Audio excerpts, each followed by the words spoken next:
Hello everyone, कैसे हैं आप सभी।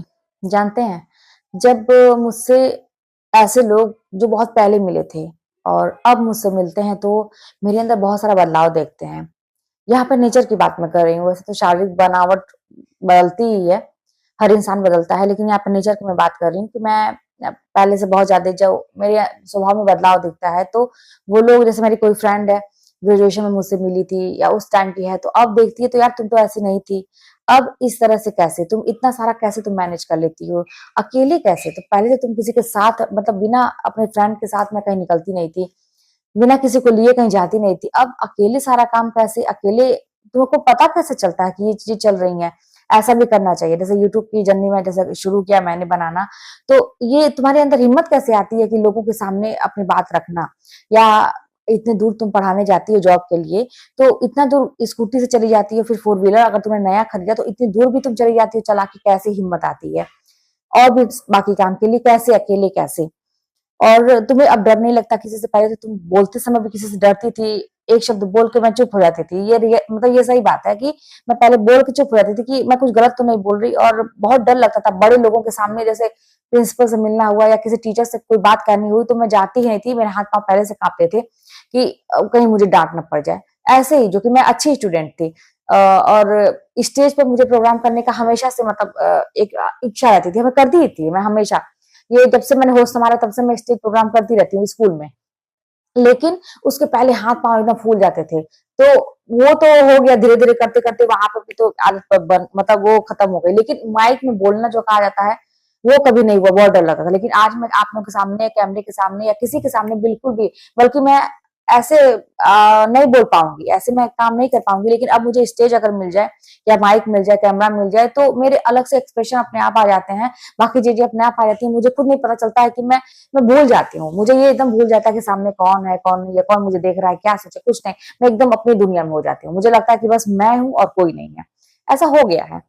तो एक चीज मैं कहूंगी ना कि देखिए, इंसान के अंदर जो बदलाव आते हैं ना, किसी न किसी वजह से आते हैं। अब एक इंसान एकदम से कैसे इतना ज्यादा सेल्फ डिपेंड हो जाता है, और कैसे अपनी हर मतलब किसी की जरूरत उसको नहीं महसूस होती है, वो सोचता है कि मैं सब कुछ करने में सक्षम हूँ, मैं कर लूंगी। कैसे?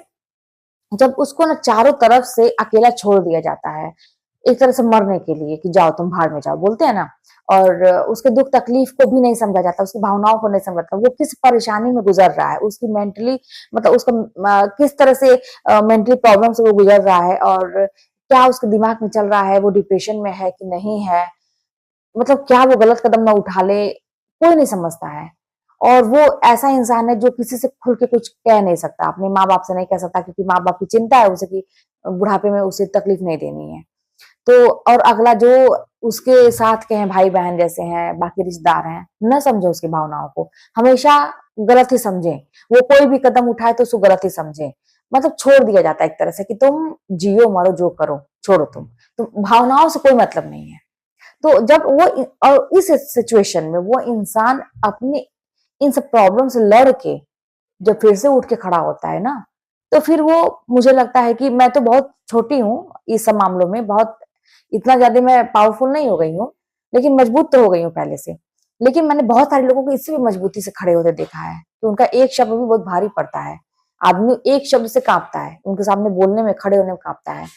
तो ऐसा इंसान तभी बन पाता है जब वो ऐसे सिचुएशन से गुजरता है और उसमें से अपने आप को अकेले लड़के, अकेले वो खड़ा कर लेता है। कैसे करना है, क्या करना है, क्या चल रहा है सिचुएशन, कैसे मुझे हैंडल करना है, वो अकेले सब कुछ मैनेज करता है ना, वो इतना मजबूत हो जाता है कि उसको फिर कोई तोड़ नहीं पाता है। तो आप लोगों को भी फिलहाल मजबूत बनने की जरूरत है, अपनी सिचुएशन के सामने नतमस्तक होकर रोने की जरूरत नहीं है। क्यों? ठीक है, कुछ सिचुएशन ऐसे होते हैं जिनका कोई कंट्रोल हमारे हाथ में नहीं होता है, ठीक है, मानती हूँ मैं, कुछ चीजें होती हैं ऐसी, तो वहां पे आप सिर झुका लीजिए, विनम्रता में या धैर्य रखने में कोई बुराई नहीं है। लेकिन आपको निकलना भी है उस सिचुएशन से, उसी को जिंदगी में पाल के नहीं बैठना है, वहां से आपको निकलना है, अपनी एक जिंदगी की शुरुआत करनी है, नया कुछ करना है ऐसा। तो फिर आप अपना दिमाग चलाइए कि मुझे क्या करना पड़ेगा, कौन सा एक नया कदम उठाना पड़ेगा, या मतलब इतनी मेहनत मुझे कहाँ पे, मेहनत सही जगह मेहनत कहाँ करनी है। ऐसा तो नहीं कि आप ऐसे लोगों के साथ मेहनत कर रहे हैं जिनका कोई मतलब ही नहीं, जो आपको समझते नहीं है, ऐसे लोगों के सामने आंसू बहा रहे हैं जो आपकी भावनाओं को समझते नहीं है, ऐसा तो नहीं है।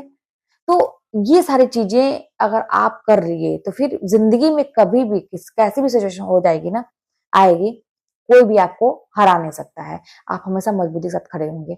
मेरा क्या था कि मैं अकेले इस तरह से काम करना मैंने अभी कल ही बताया था, और मैं हमेशा आप लोगों से इसलिए अकेले-अकेले कहती हूँ ना करना, क्योंकि बहुत ही ज़रूरी है, खास करके लड़कियों के लिए और लड़कों के लिए भी। अपने ऊपर डिपेंड रहिए, किसी के ऊपर डिपेंड नहीं रहिए, तो आपको तकलीफ नहीं होगी, आप आत्मनिर्भर बनेंगे। जब मैं प्राइवेट स्कूल में जॉइन की थी 1500 की नौकरी से शुरुआत की थी। मैं इधर-उधर मुझे बिल्कुल भी शर्म नहीं आती थी किसी से ये कहने में कि मुझे नौकरी चाहिए, मुझे ज़रूरत है। मैं जहाँ भी सुनती थी कि किसी का सोर्स है या किसी का स्कूल है या वो इंसान कहीं पढ़ाता है, तो मैं उससे बोलती थी। हालाँकि सोर्स से तो मेरा कभी हुआ ही नहीं कि मेरा कोई करा दे। एक बार एक थी मतलब जान-पहचान की कोई लड़की थी, मुझे बताई कि वहाँ पे जाओ, वहाँ पे भी जाने के बाद ही मुझे बहुत अलग अलग तरीके से ट्रीट किया गया। ऐसा लगा कि मेरे पे एहसान लाद दिया गया, और वो उनको रखना ही नहीं था मुझे। तो वो अलग-अलग तरीके से क्वेश्चन करना, ऐसे क्वेश्चन करना जिसका आप जवाब दे ही ना पाएँ, तो वो पता चल गया मुझे। तो वहाँ पे तो वही मैं कहूँ ना कि मेरा सोच से कभी हुआ ही नहीं, मैं अपने दम पे जो भी है, मैं यहाँ से ज़ीरो से यहाँ तक पहुँची अपने दम पे। बाहर लोगों का, बाकी सपोर्ट तो चलिए ठीक है, लोग ये ठीक है, लेकिन बाहर कैसे लोगों को फेस करना है, जॉब में कैसे क्या करना है, वो मैंने खुद अपना दिमाग चलाया कैसे क्या करना है। तो फिर जब मैं नौकरी शुरू की खोजने के लिए, तो पेपर में फिर मुझे किसी ने बताया कि पेपर में वैकेंसी आती है, मुझे इतना भी नहीं पता था, कुछ नहीं पता था। तो मैं वहाँ पे हर संडे संडे जो विज्ञापन निकलता है, मैं उसको देखने लगी, और एड्रेस में मुझे नहीं पता था। नया-नया स्कूटी मेरी उस समय नई-नई स्कूटी आई थी, मुझे बहुत अच्छे से चलाने भी नहीं आता था, डरती थी मैं बहुत अकेले ले जाने पे। लेकिन मैं हिम्मत करके, किससे कोई कहेगा कि मैं डर रही हूँ? माँ-बाप से कहूँगी ताकि वो मुझे बाहर ही ना निकलने दें, तो मैं बिल्कुल नहीं कहती थी, निकलती थी उसी में। पूछते-पूछते मैं जाती थी, और संयोग रहता था कि पहुँचना कहीं और रहता था। छोटे स्कूल में मैं सोच के जाती थी कि अरे यार छोटे स्कूल में अपना रिज़्यूमे देना है, तो संयोग था कि रास्ता भूल के मैं बड़े स्कूल में के सामने बार-बार मैं वहीं पे गली में निकलती थी। बहुत बड़ा स्कूल था, तो मुझे लगता था कि मैं यहाँ पे मैं क्यों जा रही हूँ? यहाँ तो मेरा होगा ही, इतनी बड़ी बिल्डिंग है, मेरा नहीं होगा। मैं तो छोटे स्कूल के लिए, वो स्कूल मिल ही नहीं रहा है मुझे, पता नहीं कहाँ था। लेकिन फिर मन में आया कि दे देते हैं, चलो जब आ ही बार-बार ये स्कूल सामने पड़ रहा है, तो मैं कई सेट तैयार करके अपने रिज़्यूमे का रखती थी। दे ही दिया, संयोग की बात है। वही कह रहे हैं ना कि जब मेहनत करिए तो भगवान अपने आप आपका रास्ता बनाते हैं। तो फिर वहाँ से कॉल आ गया कि आप आइए, आपका इंटरव्यू। बहुत खुश हुई वो मैम थी, और मुझे तुरंत रख ली। तो इस तरह से रास्ते बनते गए, फिर खोजते-खोजते कहाँ से कहाँ मैं पहुँच जाती थी, और रोती भी थी कि भाई मुझे जॉब चाहिए, भगवान जी मुझे कहीं से कहीं मुझे ये स्कूल छोड़ना है, मुझे दूसरे स्कूल में जाना है। अक्सर मुझे कोई ना कोई ऐसा मिलता था, जो मुझे टॉर्चर करने लगता था, और फिर मैं लड़ना पसंद नहीं करती थी, मैं उलझना पसंद नहीं करती थी, मैं वहाँ से हटना पसंद करती थी। और ये भी मेरे मन में रहता था कि अब मैं इनको कुछ अच्छा करके ही दिखाऊँगी ऐसे लोगों को। तो ये सोच के मैं आगे बढ़ जाती थी। तो इस तरह से करके मैं आगे बढ़ी। हाँ, जब भी मैं निकलती थी, जो मेन बात थी ये बताना कि मैं अपने माँ-बाप को बताती ही नहीं थी मैं कहाँ जा रही हूँ, क्या है, क्या नहीं है। नौकरी खोजने जा रही हूँ, क्योंकि जब आप देखिए मैं इतना दिमाग में लेके चलती थी, होगा, होगा, नहीं होगा, नहीं होगा। और मैं अक्सर मान के चलती थी कि बस ये तो चीज़ मैं ही जान रही हूँ ना कि मैं इतने स्कूल में अगर अपना रिज़्यूमे डाल रही हूँ, तो वो तो मैं ही जान रही हूँ, अगर नहीं होगा तब भी कोई जानेगा ही नहीं, तो मुझे तकलीफ ही नहीं होगी। तो मैं हर काम छुपा के करती थी। फाइनल रिज़ल्ट जब आता था तब भी बताती थी, और अभी भी मेरा यही है कि मैं हर काम छुपा के करती हूँ, जब रिज़ल्ट आता है, तो मैं सबके सामने लेके आती हूँ। मैं पहले से हल्ला करना पसंद नहीं करती कोई भी चीज़ का। तो माँ-बाप को नहीं बताती थी, जब फाइनल हो जाता था तब मैं अपने पापा को बताती कि मेरा हो गया।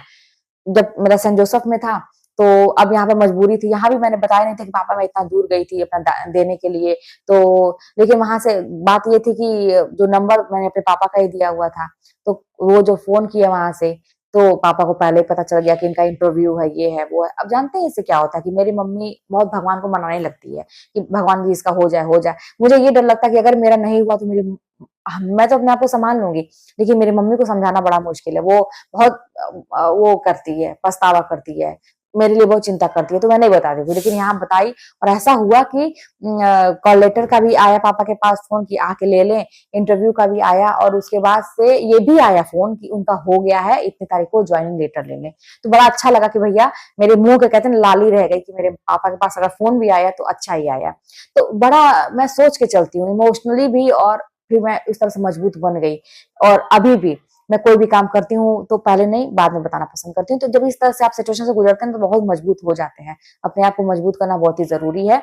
आपके लिए फ़ायदेमंद रहेगा। कभी दुखी तो होंगे, लेकिन उससे सँभलना भी जानेंगे, उससे निकलना भी आप जानेंगे। तो फिर चलिए मिलते हैं नेक्स्ट वीडियो में। वीडियो लंबा हो जाता है, और आप लोग भी अगर चैनल पर नए होंगे तो सब्सक्राइब करिएगा। लाइक करिएगा, शेयर करिएगा और प्यारे-प्यारे कमेंट तो आप लोग कर दीजिए। चलिए मिलते हैं नेक्स्ट वीडियो में।